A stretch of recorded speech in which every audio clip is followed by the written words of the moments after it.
So what's all the excitement about probiotic right now? Well, it seems to be everywhere. As a matter of fact, by 2015, it's estimated that it's going to be a $31 billion industry, and that is food probiotics as well as supplement probiotics. As a matter of fact, food probiotics have really surged even faster. So there's a reason for this. There's more and more research coming out that probiotics can benefit people, and there's research linking it to autism and weight loss and all these different conditions. As a matter of fact, it is estimated by experts that these estimates of 31 billion are actually too low, because they're saying with some of the new research that's about to come out, and it's coming out now, it's going to drive sales even further than that. So those estimates are low. Well, look, one of the brand new research articles that was just published in Scientific America, I thought it really gives us a better look of probiotic. Matter of fact, I think it's going to answer some of your question, because a lot of people are spending money on probiotics, but the question is this, is it worth it? Is my money spent on probiotics worth it? Well, that depends. That's why you need to listen to this video. Because when we look at probiotics, I have to be honest with you, I've never been a big fan. So I don't want to be the downer on the big probiotic boom right now. But, the type of conditions that I see with these really bad gut conditions that lead to other conditions, probiotic just seems to not do that much, or at least it definitely pales in comparison to some other things. But look, the bottom line is this. I think that everybody can benefit from probiotics, so I'm not throwing the baby out with the bathwater, so to speak. However, to really fix these challenging conditions, to really make a difference in these challenging conditions, I think that we need something beyond probiotics. So let me tell you about this research and some of the new research. Number one, we realize that it's not just good guys versus bad guys, although that is part of it.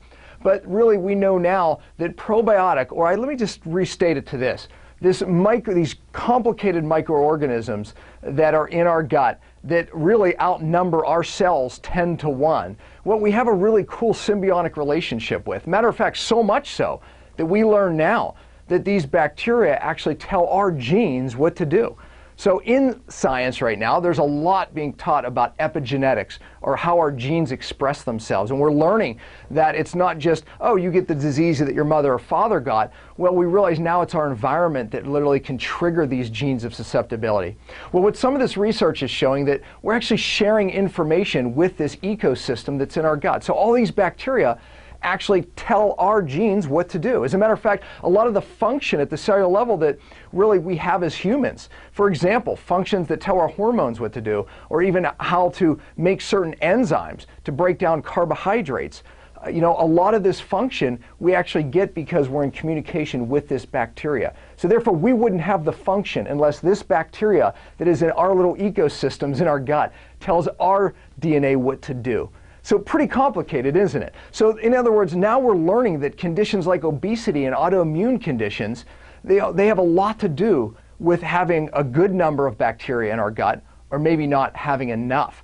As a matter of fact, in the article, they talked about, especially kids today, that they're finding that many of them are depleted in a type of bacteria called Bacteroides fragilis.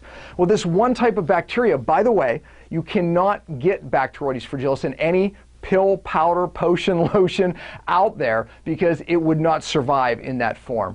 So Bacteroides, most of it we get from our mother. Matter of fact, as we're being born, coming through your mom's birth canal, you're picking up her good bacteria. And a lot of the studies show that if mom doesn't have a lot of these good bacteria, baby doesn't either. And then that sets up baby for a lot of toxic conditions in a dysbiosis that leads to many other conditions. As a matter of fact, then the babies get vaccinated, and all of a sudden these toxins, because the baby doesn't have good bacteria, aren't protected. And then it ends up affecting the baby's brain, and it leads to autism or autism-related disorders. And that's a theory that's out there, and one that really holds up under scientific scrutiny. So there's many other theories, though, stating that a lot of the increase in C-sections has a lot to do with babies not having a good flora from the beginning, as well as the overuse of antibiotics, as well as overuse of things like hand sanitizers and just too sterile of environments.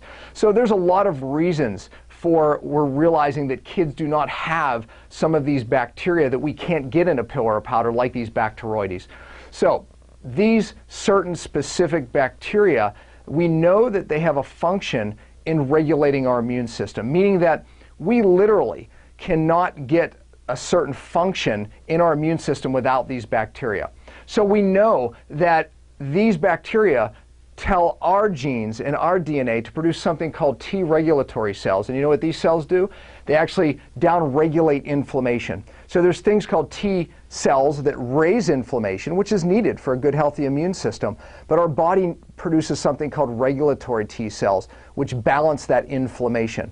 Well, today with the drive of autoimmune conditions and allergies and all of these types of really hyperimmunity states that we're seeing and the crazy peanut allergies, what's happening is we're learning now that we don't have enough of these T regulatory cells. And it's because of this bacteria, especially, that our children are lacking. So you see this complicated relationship, and I think the point that I really want to drive home here is that you're not getting this from the probiotics that you're buying in the store. So what do?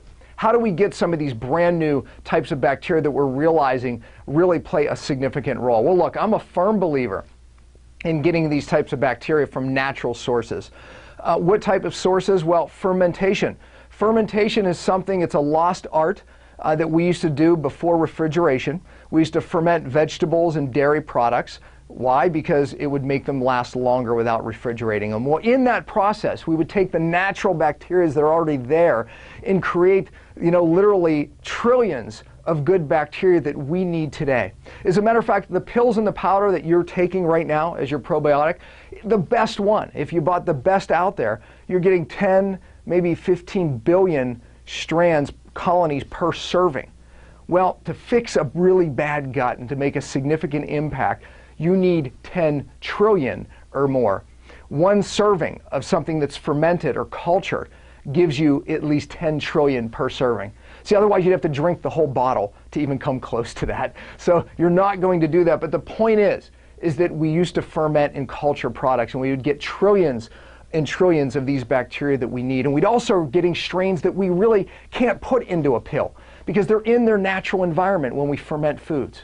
Look, I'm a big fan of cultured dairy products, but the problem is that you're starting with a product that is inferior. You're starting with something that's pasteurized.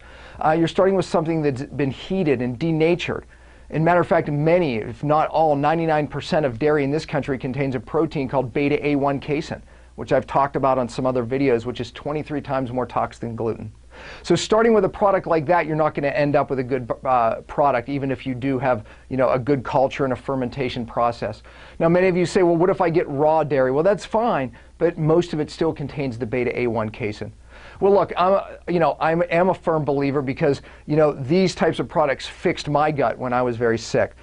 So I actually found a goat product that they fermented and cultured that was raw. Well, we can't get that product anymore, and goat doesn't taste very well. There's a company called Beyond Organic that is making a product called Amasi and another product called Swearavive or Swearagold. It's the Swearavive products that are cultured probiotic products that are not only from grass-fed cows, but cows that practice something called ultra-high density grazing.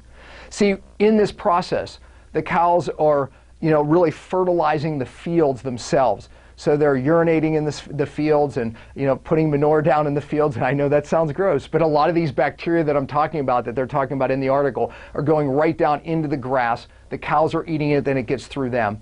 And then we're be able to drink these products or eat these products. Even their cheese contains so many different bacteria that we don't get. We haven't even discovered them yet, some of these bacteria, I promise you that. But the cheese from this company is not heated above the cow's body temperature, so these bacteria are able to live, and then we're able to benefit from them. In a natural product, they're surrounded by certain fats and enzymes and protein with lactic acid that protects them to get down into the lower and colon where they actually really need them, and where they actually work. But really, we're able to get probiotic that, again, you can't buy. So when the cows eat this grass, they're getting all this new bacteria, and it's cultured, and it takes off into the trillions. Look, it works. When you put these type of bacteria in our gut, we're addressing an epidemic. That's why sales are 31 billion are estimated to be, because so many gut problems in the United States. It's an epidemic. But again, trying to get it from a pill or a powder is never going to happen. We need these natural sources. Beyond Organic, I believe, is right now the best source of these products you can buy anywhere. So look, I don't know how you came to this video, but talk to your doctor or talk to someone who led you here, and really get these sources. The Amasi is one product. The culture actually comes from a tribe in Africa. It's an amazing source of probiotic. And again, when I say probiotic, I'm talking about strains you can't buy or put in another product. The Swear-Aviv products as another source, and even the cheese. So look, you know, I use this with my patients. I've seen absolute amazing results, and I know you will too. So, you know, if there's one takeaway from this video, it's this. You know, you're not going to buy these type of probiotics in the store, and yes, probiotics can be beneficial, but to the level that most of you watching this need, you have to get in its natural form. You know, and Beyond Organic has done a fantastic job. I hope this changes your life, and stay tuned for some of the other videos we're going to do in this subject and some of the other bacteria. I think I did a video on the Scientific America article. Look for that one as well. Great information, life-changing. Thanks.